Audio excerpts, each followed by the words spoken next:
On today's show, what's more impressive, Cleveland's jump from 48 wins last year to their 70 win pace now, or Detroit's jump from 14 wins last year to a 45 win pace this year? We'll talk about all that and more in today's Locked On NBA Squad Show East. You are talking ball with the NBA East Squad Show. From the Celtics to the Bucks, the Knicks to the Heat, and everyone else in the East, the local experts of the Locked On Podcast Network bring you all the scoops, breakdowns, and the most comprehensive look at the Eastern Conference. Trash talk and big takes included. No holding back. We're giving the green light. It's time to talk NBA East. And welcome. You're Locked On NBA Squad Show East. My name is Nick Angstead, host of the Locked On NBA. This is the Squad Show where we take over the feed of your favorite Locked On show. It's an open invite for any host to join, talk about anything they want in the NBA's Eastern Conference. Joining me today from the top of the conference, Locked On Cavs, Danny Cunningham, Locked On Pistons, Kuka Hill, Locked On Magic, Philip Rossman-Reich, and Locked On Heat, Wes Goldberg. We may end up somewhere completely different today, but we're going to start here, and I'm glad we have both of the hosts representing today. What's more impressive, Cleveland's jump last year from 48 wins to now a 70 win pace, or Detroit's jump from a measly 14 wins last season that Koo did every single postgame for and that had to suffer through all year last year, to now a 45 win pace for Detroit. And this is on the backs of on Locked On NBA Game Night, where Danny and Swipa were talking about Coach of the Year. And Danny, you said that Kenny Atkinson should absolutely be Coach of the Year.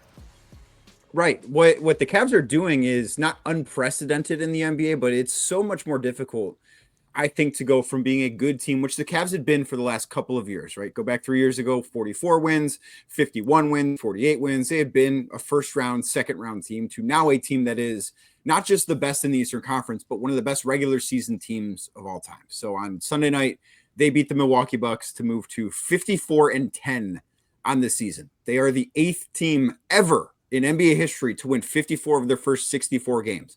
Like, this is just not something that happens. And by the way, of the 7 that did it before, 5 of them won the title. The only 2 that didn't win the title that year were the 2015-16 Warriors that won 73 games and lost in the finals to the Cavs. And then the 2015-16 San Antonio Spurs, the team that won 67 games that absolutely nobody remembers.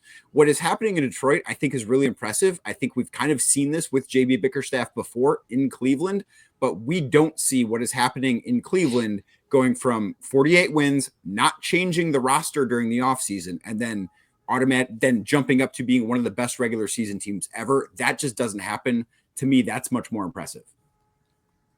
Just real quickly before I give my answer, Nick, I'm sorry, Wes. I know it's warmer in Miami, but when does Detroit get to replace Miami on the intro? Going from Boston to Orlando to Miami. People might win 70 games. I'm just impressed they got Bam Adebayo in there now. when does Cade make the jump to get in there? I'll say, look, we were actually talking about this on Locked On Pistons the other day, and I don't want to give any disrespect to Kenny Atkinson, because I do agree with Danny that it is harder to go from good to great, which is why if I was to make my unbiased pick, I probably would still lean Kenny right now, because it really is harder to go from like where the Cavs were to being like elite contending championship team. That's the jump that really is harder to make. You see teams make like the mid-level jump from, a bad team to a good team. You see that happen. Now, what I will say is you don't see teams go from 14 wins. If the Pistons are able to get to 4th seed and get to home court advantage, I think that changes the argument for JB. You don't see teams go from the worst record in franchise history, have the longest losing streak within a season ever, and then make home court advantage the following year without adding not Paul Pierce, but KG and Ray Allen. That doesn't happen. So if the Pistons stay underneath the 4th seed, which it's going to be harder for them to catch up to Milwaukee and Indiana. They had a chance this past weekend. They both lost. Indiana and Milwaukee both lost, but the Pistons weren't able to beat the Warriors thanks to Draymond Green's hunchback and Notre Dame 3-point shot. But if they're able to catch up to Milwaukee at 4 and get that 4th seed, I think then the argument definitely is stronger for JB. But I think he has to get there to try to offset the going from great or going from good to legit championship team argument that Kenny has. I think when you look at Coach of the Year, and this is essentially what we're arguing here, usually comes down to, like, did that team just overperform in such a dramatic way And I think you have to look at the context of the history here. And this is why I'm leaning toward JB Bickerstaff. Cleveland was maybe not this good, but they were always better than their record. There was always an injury, like Darius Garland, Evan Mobley were out for extended periods of time. They were never like on the floor all at the same time for very, very long. And when they were among the East elite. Just nobody knew what that looked like over an extended period of time or over a longer period of time. What Detroit did was they had a young player in Cade Cunningham who was very injury prone. He's just kind of snake bitten with injuries early in his career. He's gotten all this criticism about his efficiency. Was he the right number one pick? Was he worth the max contract? And Detroit went out and got a bunch of veterans to kind of surround him with the right pieces and let this kid loose. It was no guarantee that Cade was going to be this, that the team, that the franchise should have this much faith in Cade. And not only has he delivered, all the moves that they made were right. They've all been in the right places. They've all bought in defensively, which I think was also a huge question. And going from 14 to 45 wins is just an insane leap. You're skipping steps in the process to get there. Cleveland was always on the precipice, maybe not of this, but of being a conference finalist contender. Yeah, I think there's two different questions happening here. Is it harder to make the leap that these individual teams made? And how much does that contribute to the coach of the year race? Right? Because with the Pistons, what they've done, a lot of that credit goes to Cade Cunningham and the leap that he's made as an individual player as well.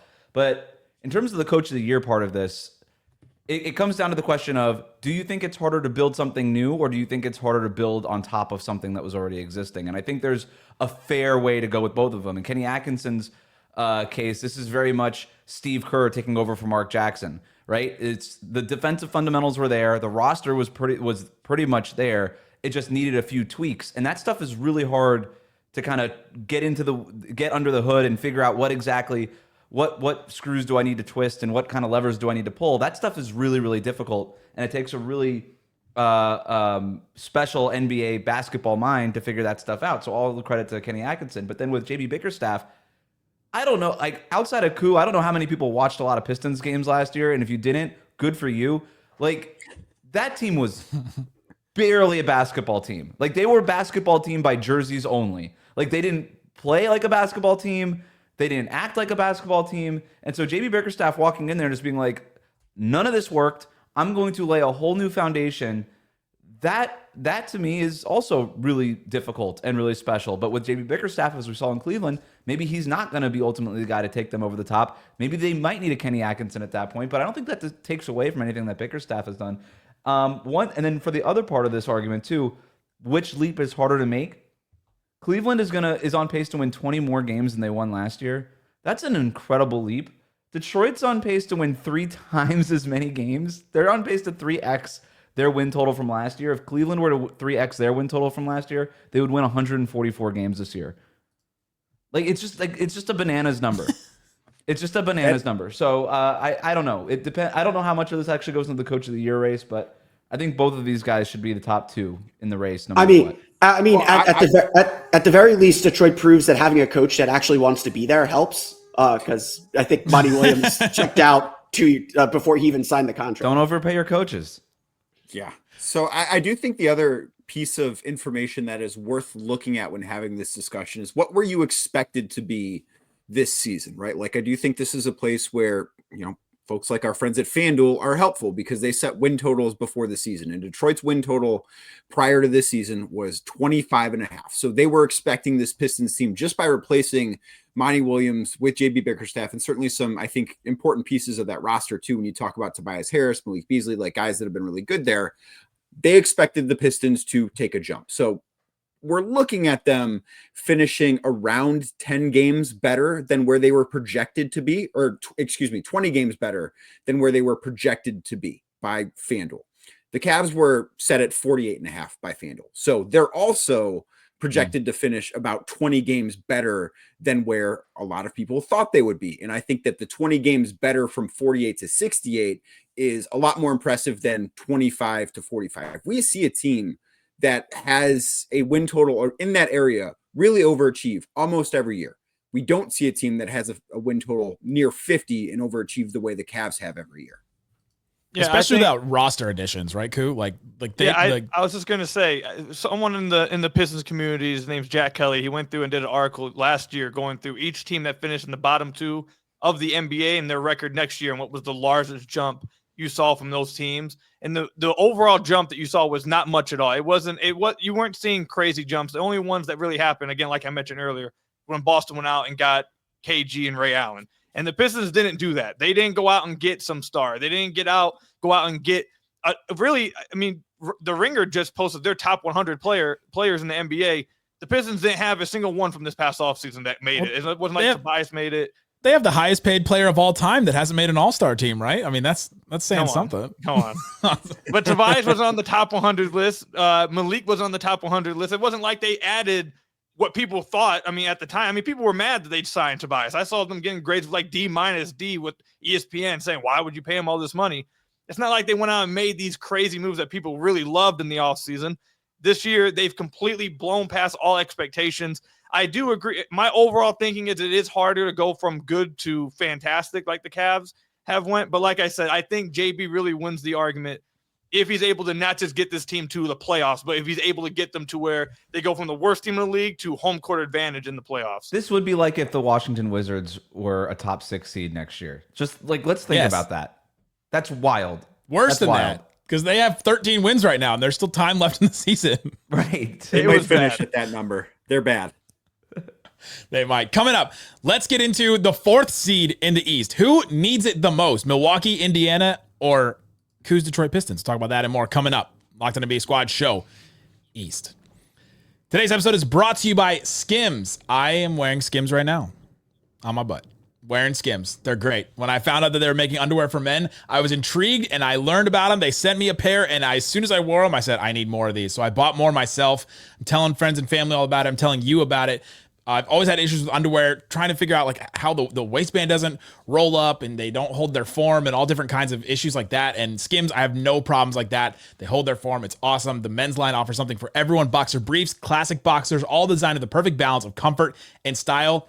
Check out the Skims boxer brief. That's what I'm using right now. Shop Skims men's at skims.com/LockedOnNBA, SKIMS. Skims. They also have Skims stores as well, where they have men's products as well. Great gifts. They have all kinds of other stuff. So if you're looking for something for the lady in your life, they have all kinds of stuff there as well. Let them know that we sent you after you place an order. Select podcast in the survey and select our show in the drop-down menu that follows. Again, Skims men's at skims.com/LockedOnNBA. Thanks for hanging out with us on Locked On NBA Squad Show East. We have a show that covers your favorite team. Check the link in the description to find a show that covers your team every day. And these guys talk about your favorite teams every day. And some of them want to make the playoffs, and some of them don't seem like they do sometimes. And the 4th seed in the West right now, it feels like it's a race of teams that are trying to get there. Indiana Pacers were in the Eastern Conference Finals last year. Bucks have won a championship recently. We just talked about the Pistons, but which team needs to make that 4th seed the most? I think it's Milwaukee, just because this is like their window. Their window is now. They don't have a future. Indiana's still young. Detroit's still young. There's still time for them to make that leap. Milwaukee needs every advantage they can get. Another first-round exit would be a disaster. 2 straight years, even if there's 2 straight years losing to the Pacers, whatever excuse you want to bring them, you want to give them, their window is open now, and they just haven't met the expectation. And, look, Giannis has shot down all the rumors that he might ask his way out, but it's the NBA. Failure begets restlessness, begets everything else that comes with it. Milwaukee needs the 4th seed, give themselves every advantage they can to get out of the first round and see what happens against, more maybe an inexperienced Cavs team, but give themselves a chance to keep advancing. So I think that there are 2 questions. One of them is who needs 4th the most. And I think the answer to that is the Detroit Pistons. That's the one I asked you. Yes, but there's another question too that matters here that I think the Bucks are the answer to, because the other one is who needs to avoid 6th the most. Because I think that for Milwaukee, and I really struggle to see avenues for them beating the Cavs and getting to the conference finals. Like, the Cavs didn't play well on Sunday. I didn't think they still won that game by 12 points, despite Donovan Mitchell, Darius Garland having bad games.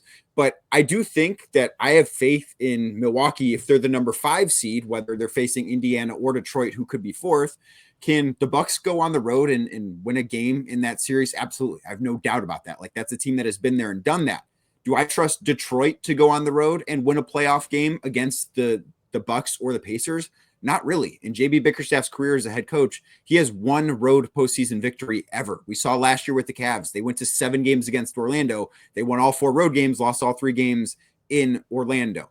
The year before against the Knicks, they couldn't win a game in New York. They won 1 game in Boston last year. That's the only road playoff victory he has. If the Pistons are going to get out of the first round, I think they need to have 4 of those 7 games in Detroit.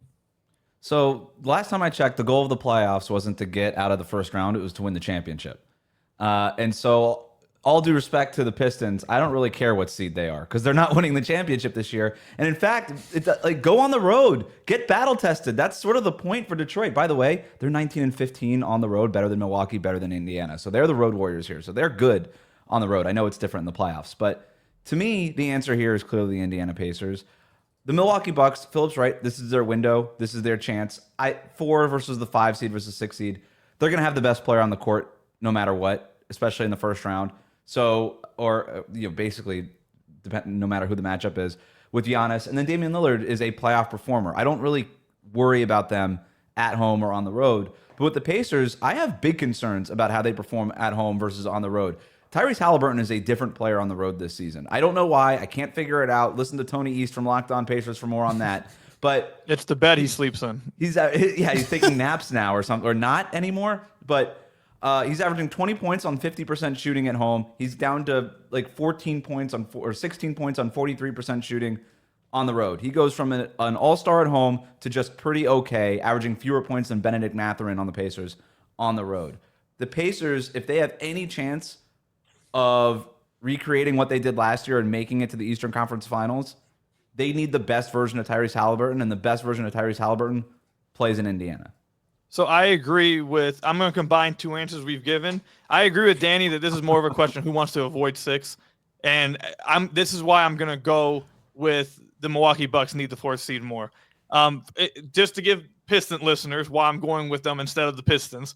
The Pistons, Cade said a few weeks ago that his objective is to win a playoff series this year. If that happens, that would be fantastic. I think Pistons fans' goal, though, is just to break the playoff drought of without a win since 2008. So if they win a playoff game, like I think we're Gucci. You feel me?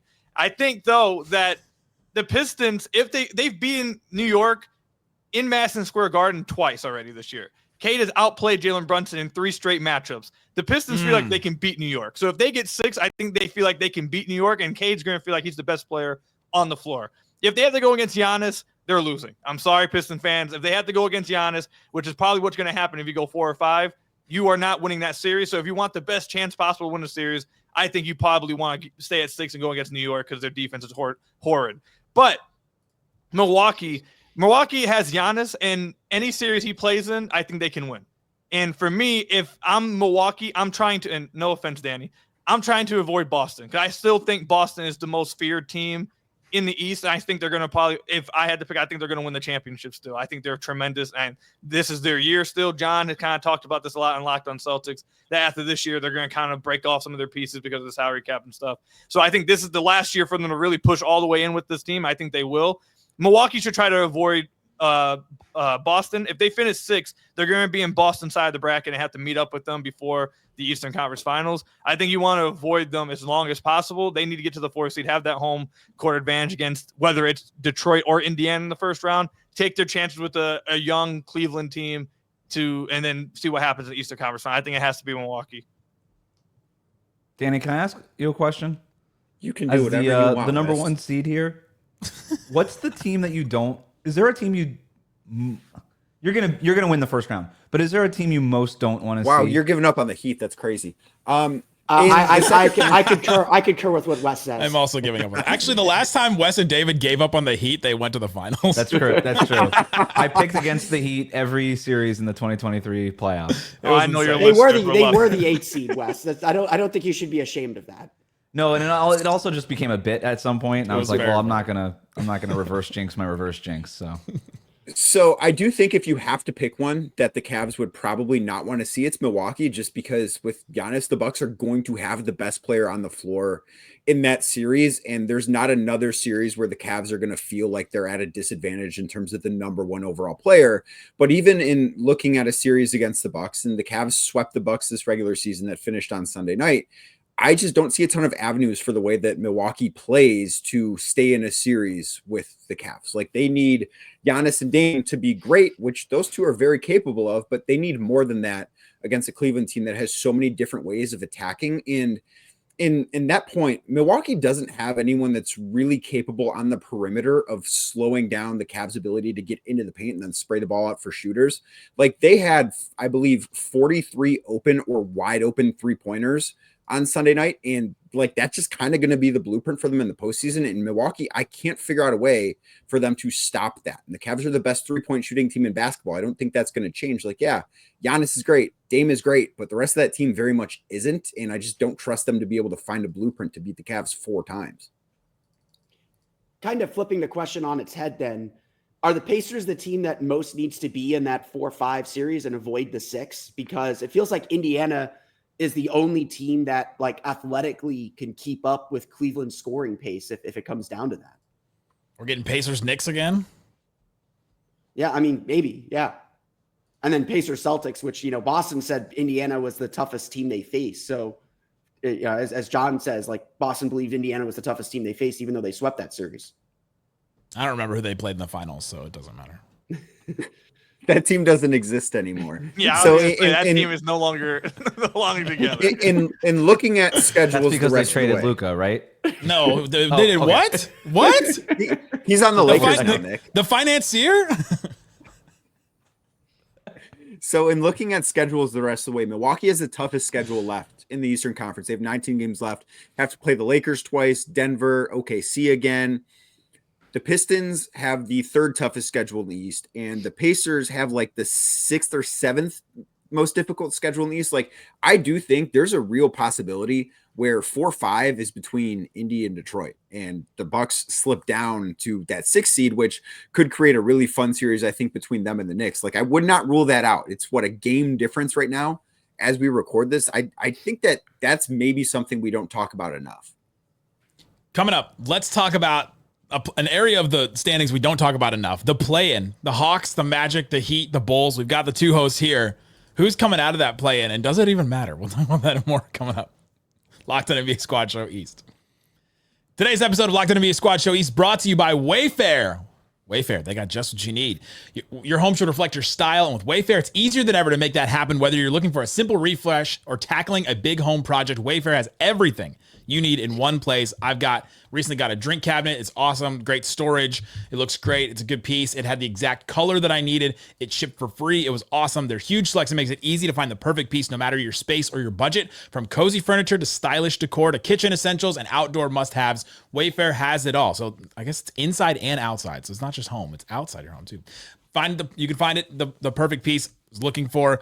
That cabinet, I got exactly what I needed. It was awesome. Head over to wayfair.com. Find something that's just your style. That's Wayfair, WAYFAIR.com. Wayfair.com. Wayfair, every style, every home.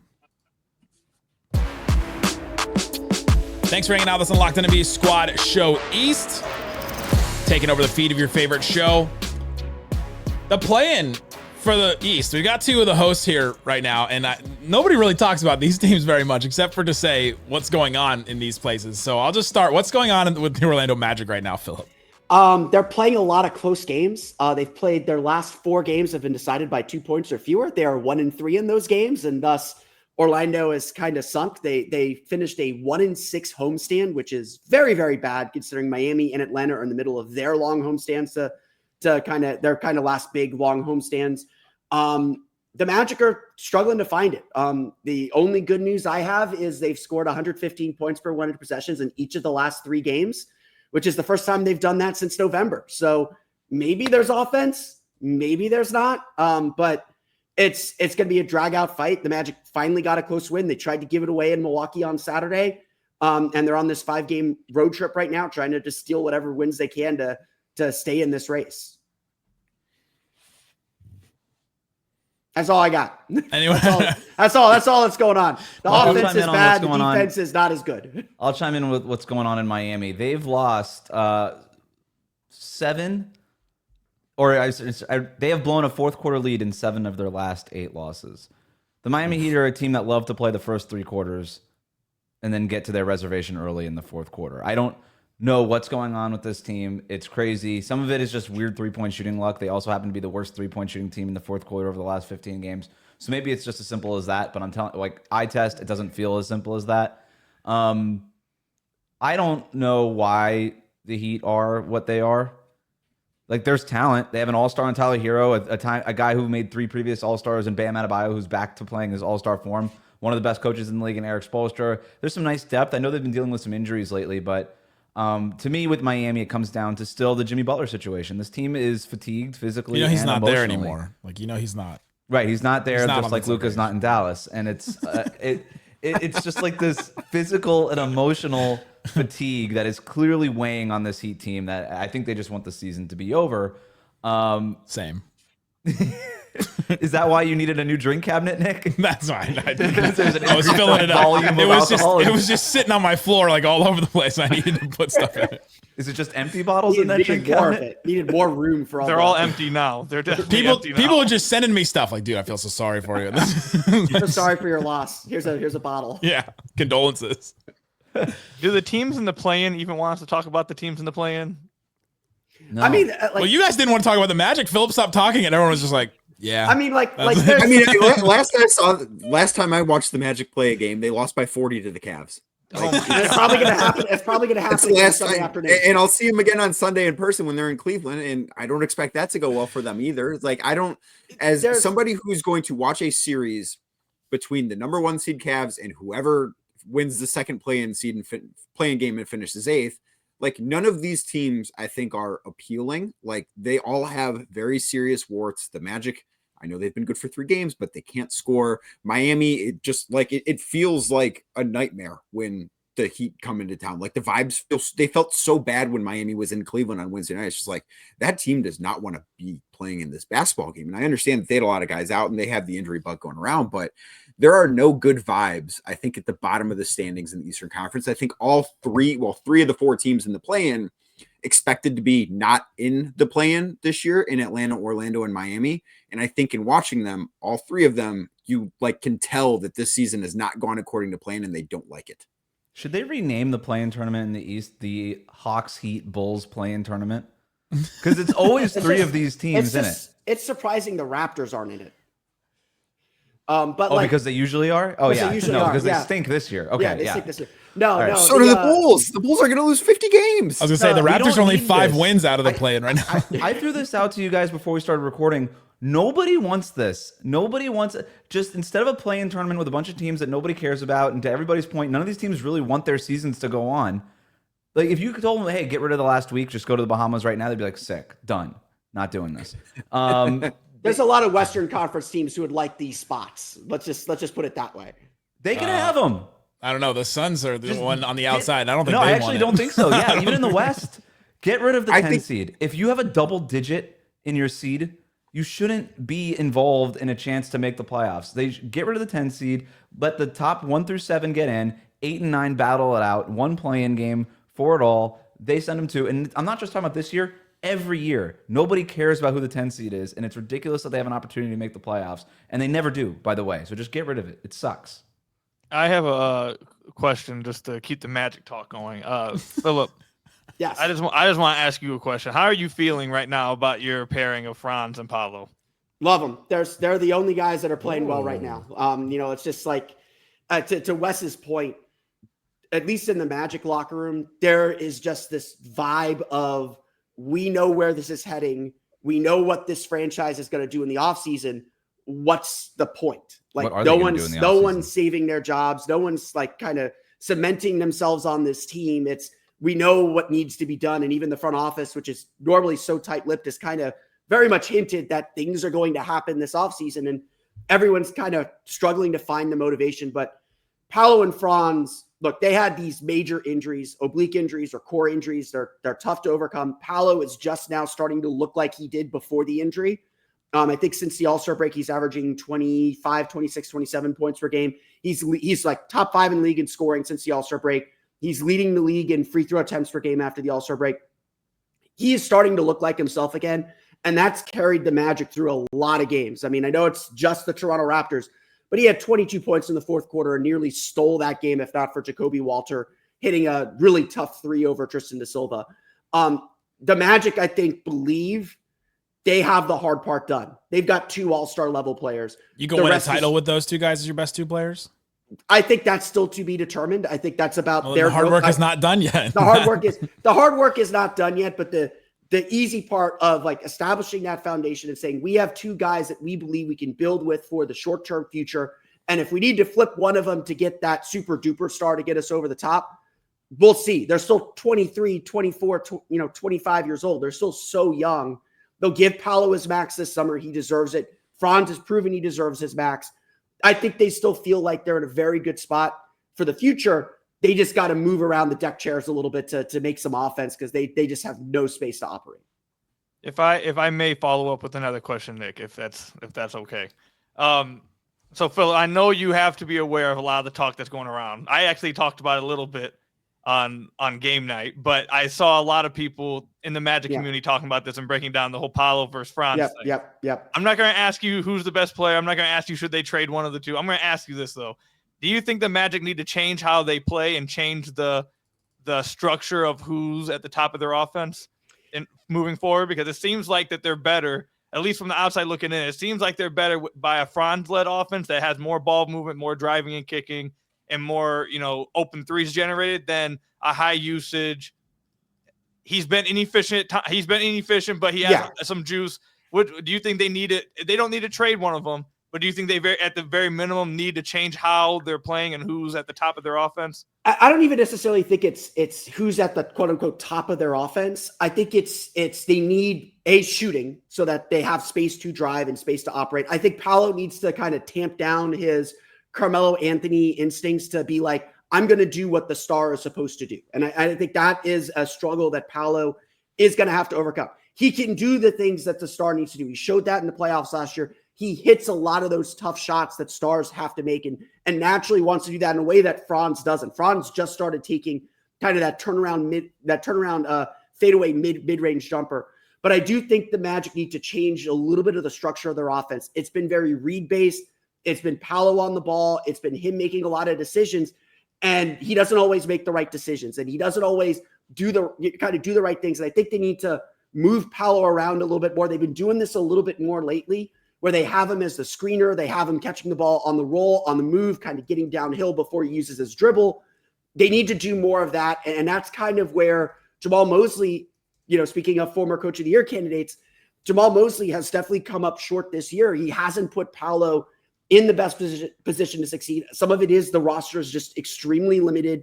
They have no one else especially after Jalen Suggs went out, who can attack off the dribble. They just don't have a lot of offensive options. So they've had to use Paolo and Franz in specific ways, and they need offensive help. I mean, I come on to a lot of my episodes and say it's the shooting. Like, what else is there to say? They need to make shots. Everything else gets unlocked if they can make shots, and I think that's ultimately the next level for Paolo is get him some shooting around him so that he can have space to operate and be the best version of himself.